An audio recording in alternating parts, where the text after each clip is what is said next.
and welcome to my YouTube channel.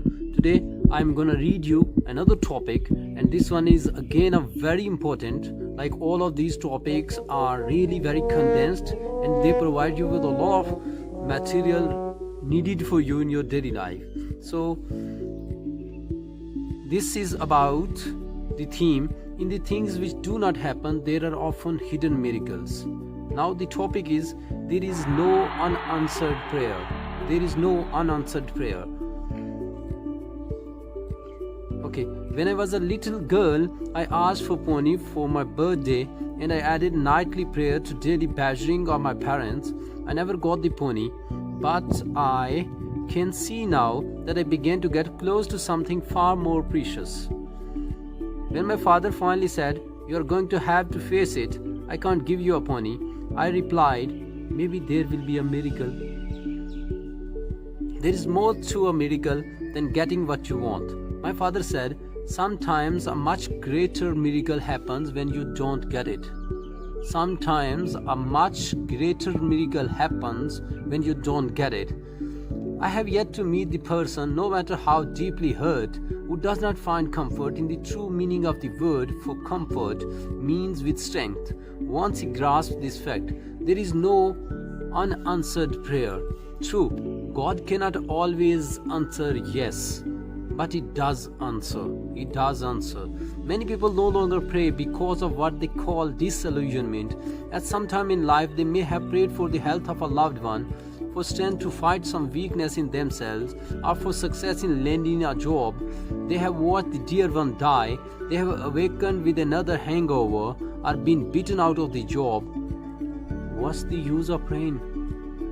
They say God did not answer. We seldom realize that disillusionment, the freedom from false belief, is the healthiest experience possible, particularly for those who have considered God a kind of Santa Claus who by prayer can be plagued into giving us what we want. What then is prayer? One of the most helpful definitions was stated ages ago by Clement of Alexandria. Prayer is conversation with God.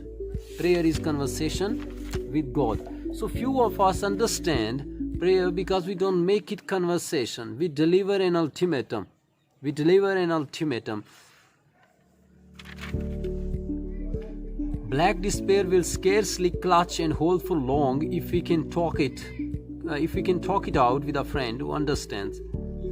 Kirby Page once said, "This is the secret of the kind of therapy which comes to the troubled mind that finds a counselor to whom all things can be poured out freely.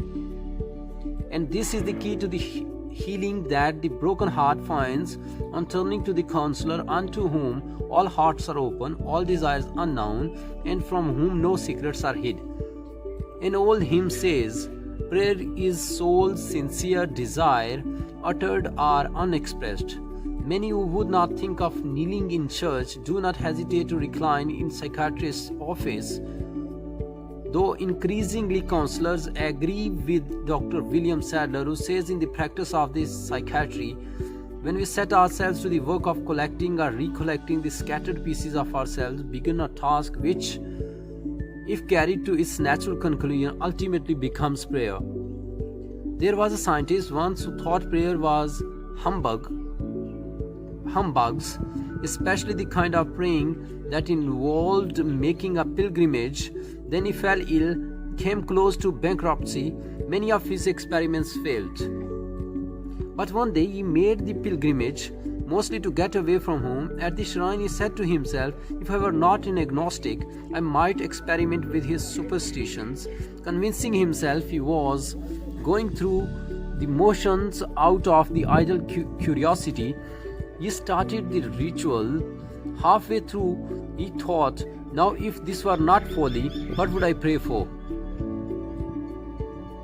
Health? Money?" He continued the ritual. Then suddenly he cried, "Oh God, I beg you, enlighten my mind so I may invent something very great to further human knowledge." Amazed, the scientist stood in the silence. So this was his desire of desires. Knowing it at last, Galileo began experiments which led to the invention of the telescope. This was Galileo, okay?